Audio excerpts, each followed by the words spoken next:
Member for Flynn, Colin Boyce, issued a statement recently saying he did not support the yes vote for the Aboriginal and Torres Strait Islander voice to Parliament. ABC's Frazer Pearce interviewed him and asked him why he made that decision. This proposed change to the Constitution is very important for all Australians, regardless of your race, creed, and so forth. We do not need to divide our country on the grounds of your birthright. So to install in our Constitution a clause that gives better representation to a small percentage of our population is fundamentally wrong, in my opinion. I think one of the arguments for the voice was because there is that closing the gap for Indigenous with the disadvantaged situations they're facing, etc., was trying to establish a better method for better answering their needs and providing more effective means to overcome disadvantage. So that was one that was supposed to be a method for better representation from the peoples across Australia. Can you see an argument for that? Look, I don't think there would be any Australians that I know of that don't want to see better outcomes for Indigenous Australians, particularly those living in very isolated and remote communities around Australia. Lack of health services, lack of education, lack of prospects in terms of jobs and economic security and so forth. With respect to having a voice to Parliament or having a stronger voice, I would reject the need for that on the grounds that there is already a substantial Aboriginal voice that is disregarded.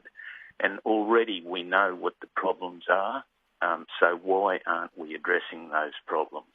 There are 243 native title bodies in Australia. There are 48 land councils, 3,278 Aboriginal corporations, and 11 Indigenous federal parliamentarians that have been elected on the same grounds as everybody else in the Parliament of Australia.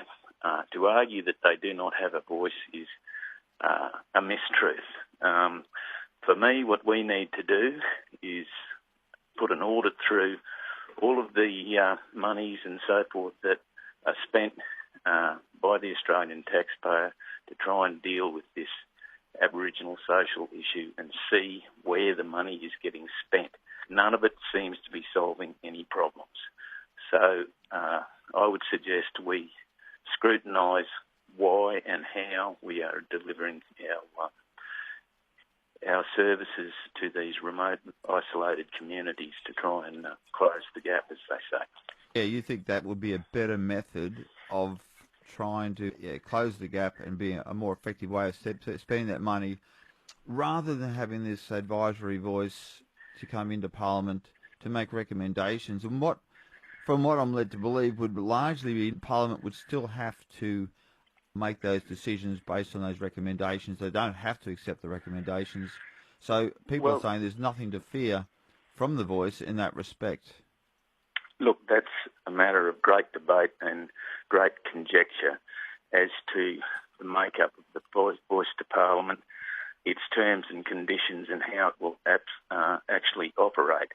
And these are the questions that the government will not answer as to how this body will operate in the Parliament of Australia.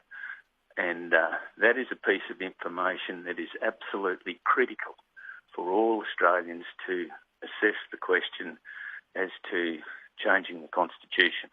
The point to it all being is that you can't expect somebody to do something as important as changing our Constitution without full knowledge of what it means for everyday Australians. When you talk about the depth of the problems across Australia, inside Flynn itself, what have you found out as you travel Flynn and talk to your constituents and visit Indigenous people and talk to them? What have you heard from on the ground there?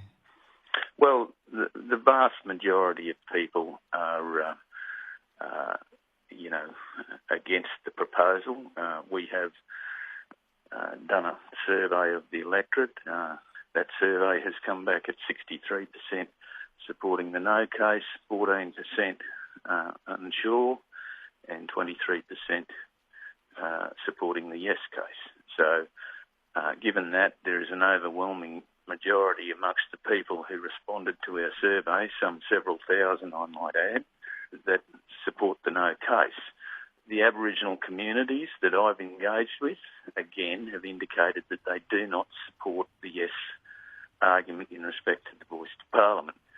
The reasons that they give is quite simple, that already they have representations which aren't listened to, and they can't see this making any difference whatsoever.